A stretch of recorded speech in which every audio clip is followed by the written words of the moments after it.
Imagine-toi à la place de René Lacoste. Né dans une famille bourgeoise à Paris en 1904, où les portes du monde semblaient déjà ouvertes. Pourtant, ce n'est pas cette voie toute tracée qu'il a choisie. Dès son plus jeune âge, René a découvert une passion qui allait transformer sa vie, le tennis. Mais, loin d'être un prodige du sport, René a dû se battre contre des obstacles, y compris les doutes de son propre père. Comment ce jeune homme, sans grand talent au début, a-t-il pu conquérir non seulement le monde du tennis, mais aussi le monde des affaires ? Son histoire commence avec un rêve d'aller au-delà des limites, de créer quelque chose de grand, à partir d'une simple blague. Et cette blague allait devenir le symbole d'une marque mondiale, Lacoste. L'enfance de René Lacoste, des rêves inachevés et des obstacles à franchir. René Lacoste est né dans une famille influente, mais pas dans un environnement propice au tennis. En fait, ses parents, Jean-Marie et Magdalène Lacoste, n'étaient pas vraiment intéressés par l'idée que leur fils devienne un sportif. Son père Jean voulait que René suive un chemin plus conventionnel. Mais René, lui, avait une idée bien précise. Il voulait jouer au tennis à un niveau professionnel. À 15 ans, il découvre le tennis et tombe immédiatement amoureux de ce sport. Cependant, il n'était pas aussi doué que ses contemporains. Pas encore. Il n'était pas ce genre de joueur à impressionner les foules dès le départ. Mais sa passion et sa détermination étaient inébranlables. Si tu es toi-même passionné par quelque chose, tu sais qu'aucun obstacle, aucun échec ne pourra te faire abandonner ce rêve. C'est là que René Lacoste a fait la différence. Le père de René, un homme pragmatique et réaliste, a longtemps douté des capacités de son fils. Mais René, fidèle à sa vision, a insisté.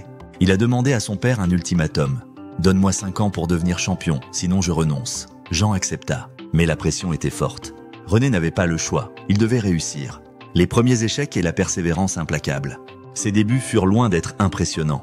En 1902, René Lacoste participe à son premier tournoi majeur, Wimbledon. Résultat, élimination au premier tour. Mais au lieu de se décourager, il redouble d'efforts. L'année suivante, il s'aventure aux États-Unis et bien que sa performance soit un peu meilleure, il se fait encore éliminer. Mais il refuse de baisser les bras. Il n'était plus qu'un joueur ordinaire. Il voulait devenir une légende. En 1933, après une année de sacrifice et de travail acharné, René est sélectionné pour jouer dans l'équipe de France pour la Coupe Davis. Avec ses coéquipiers Jean Borotra, Jacques Brugnon et Henri Cochet, ils forment ce qu'on appelle les 4 mousquetaires. Ensemble, ils battent des records et révolutionnent le tennis. Les 4 mousquetaires deviennent des légendes et leur réputation est forgée non seulement par leur victoire, mais par la camaraderie qui les unissait. Mais la route vers la gloire n'était pas simple. En 1925, René atteint la finale de Wimbledon, mais il perd une nouvelle fois, cette fois face à un autre mousquetaire, Jean Borotra. La défaite était amère, mais elle ne le brisait pas. Au contraire, elle alimentait sa détermination. Après cette défaite, René savait qu'il devait redoubler d'efforts. En 1926, René remporte enfin la victoire qu'il attendait. Il devient champion de France. Ce fut un moment décisif dans sa carrière. Mais la route vers la gloire n'était pas encore finie. L'émergence du crocodile, d'un surnom à une icône. Il existe des moments dans la vie où les choses prennent une tournure inattendue, comme lorsque René Lacoste reçoit le surnom de crocodile en 1926 lors de la Coupe Davis. Ce surnom, donné par les journalistes américains, naît d'un incident sur le terrain. René, avec son style de jeu unique, slalomait et se faufilait autour du court, déterminé à ne jamais lâcher. Les journalistes l'observent et sont fascinés par sa ténacité.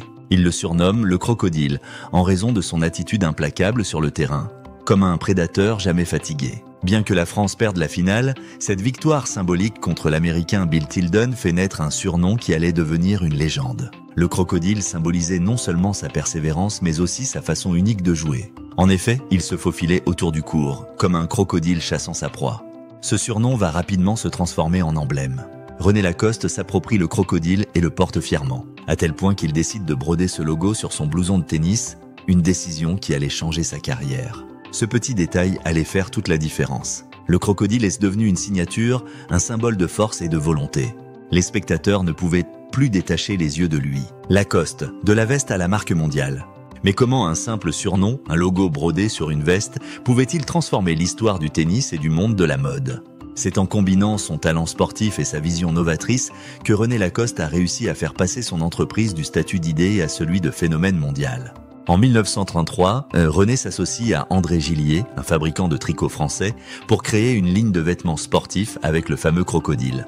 L'objectif ? Créer un vêtement de sport révolutionnaire plus confortable que les traditionnelles chemises à manches longues. Lacoste crée le tout premier polo en jersey, un vêtement conçu pour le confort des athlètes. Ce polo est une véritable innovation pour l'époque. Les premiers pas dans le business, l'empire Lacoste. Le succès n'a pas été immédiat, mais il est venu petit à petit. La marque Lacoste a vu le jour en 1933, mais ce n'est qu'en 1950, après des partenariats stratégiques aux États-Unis, que Lacoste devient une marque véritablement internationale. L'association avec la société Izod et la production de polos dans plusieurs couleurs ont permis à Lacoste de se propulser à l'échelle mondiale. En 1970, la marque est un véritable phénomène aux États-Unis. René Lacoste a su tirer parti de son image de sportif, de compétiteur et d'innovateur pour construire une marque de luxe. Lacoste est devenu bien plus qu'une simple ligne de vêtements. C'était un symbole de classe, de confort et de sophistication. Les leçons à tirer de René Lacoste, des principes universels. Alors, que pouvons-nous apprendre de l'histoire de René Lacoste? Comment appliquer son esprit à nos propres vies? Voici quelques leçons clés à tirer de son parcours. René a échoué à plusieurs reprises avant de réussir. Chaque défaite, chaque obstacle l'a rendu plus fort. C'est un peu comme dans la vie. On tombe, on se relève. La persévérance finit toujours par payer. Les échecs ne sont que des tremplins pour la réussite. Chaque fois que René a perdu, il a utilisé la défaite pour se remettre en question et améliorer sa stratégie. Fais de même dans ta vie, transforme chaque échec en une occasion de rebondir. René a vu une opportunité là où les autres ne l'ont pas vue. Il a créé une ligne de vêtements plus confortable et pratique pour les sportifs. L'innovation, c'est parfois ça. Repenser ce qui existe et y ajouter sa touche personnelle. Le crocodile n'était pas qu'un logo, c'était un symbole. La création de ton identité, que ce soit dans tes projets ou tes relations, est essentielle pour laisser une trace durable. Trouve ce qui te définit et fais-en ta signature. René Lacoste a cru en son rêve, même lorsque les autres doutaient. C'est ce qui l'a poussé à travailler sans relâche pour devenir le champion qu'il était. Croire en soi est le moteur le moteur qui fait avancer. Conclusion, devenir un légendaire crocodile. René Lacoste ne s'est pas contenté de rêver, il a agi. Et aujourd'hui, des millions de personnes dans le monde entier portent son logo comme un symbole de succès, de résilience et d'élégance. Son héritage dépasse le sport et s'étend dans l'univers de la mode et du luxe. Et toi, qu'as-tu appris de l'histoire de René Lacoste ? Quel est ton crocodile à toi, ce symbole de ta persévérance, de ta vision, de ton combat? Dis-moi en commentaire.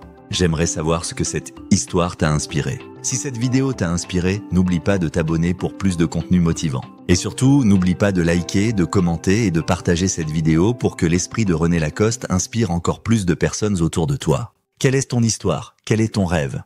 Ensemble, faisons-le devenir réalité.